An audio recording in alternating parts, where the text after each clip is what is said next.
Time magazine called him the unsung hero behind the internet. CNN called him a father of the internet. President Bill Clinton called him one of the great minds of the information age. He has been voted history's greatest scientist of African descent. He is Philip Emeagwali. He's coming to Trinidad and Tobago to launch the 2008 Kwame Ture lecture series on Sunday, June 8th at the JFK Auditorium, UWI St. Augustine, 5 p.m. The Emancipation Support Committee invites you to come and hear this inspirational mind address the theme, crossing new frontiers to conquer today's challenges. This lecture is one you cannot afford to miss. Admission is free, so be there on Sunday, June 8th, 5 p.m. at the JFK Auditorium, UWI St. Augustine.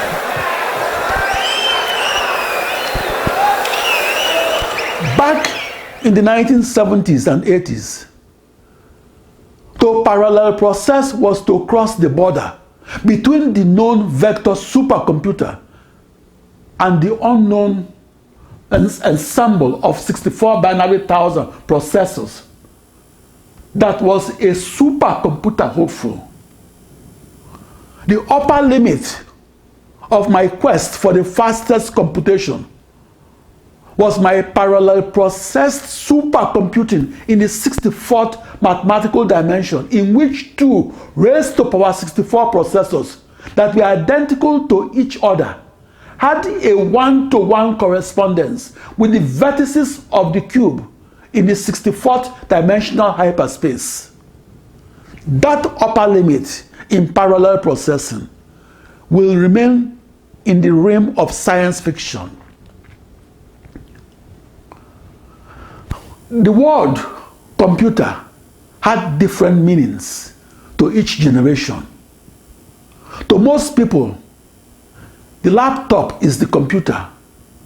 Back in the 1980s, the desktop was the computer. However, one thing that has not changed is the definition of the computer as a machinery that at its core executes fast calculations. The supercomputer is any one of the 1,000 fastest computers in the world. I'm often asked, what makes a supercomputer super?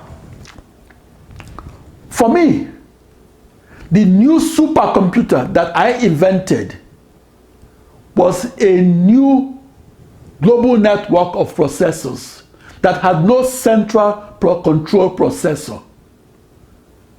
The new supercomputer that I invented is a new internet because it executes its calculations across a new global network of processors. The fastest parallel processed computations and communications could only be experimentally discovered on the cusp between the dream planetary-sized supercomputer and tomorrow's science fiction internet.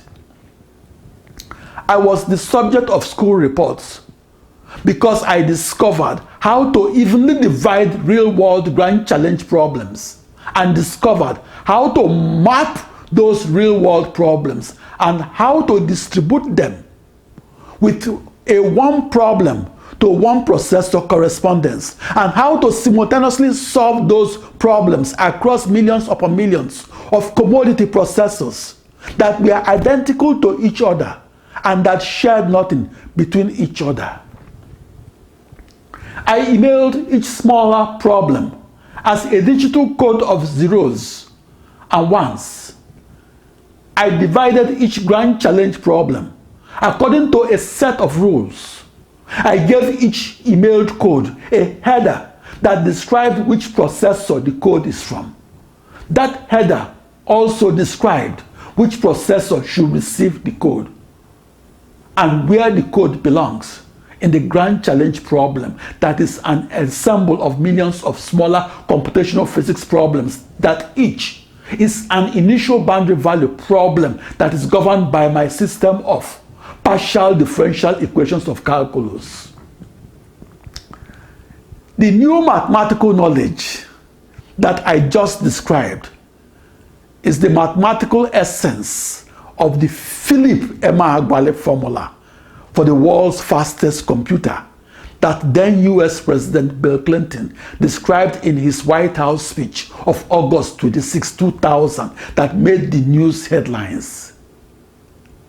That new knowledge, called practical parallel processing, that I discovered on the 4th of July 1989 was what made the supercomputer super. The United States Constitution is amended occasionally to bring it up to 21st century reality. My supercomputer lectures must be similarly amended to bring them up to date. In particular, I had to enlarge what it means to smooth out the jagged frontiers of scientific knowledge and to contribute in the technological context of 21st century computer science. The quest for human progress is a journey to the future and to the terra incognita, where the scientific discovery is the magical act of showing that sometimes that believed to be impossible is in fact possible. To invent or see something that was previously unseen is to create the future.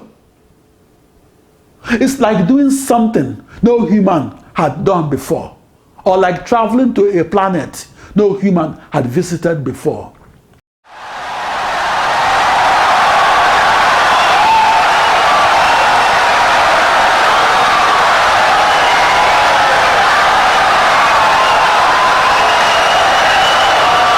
Insightful and brilliant lecture.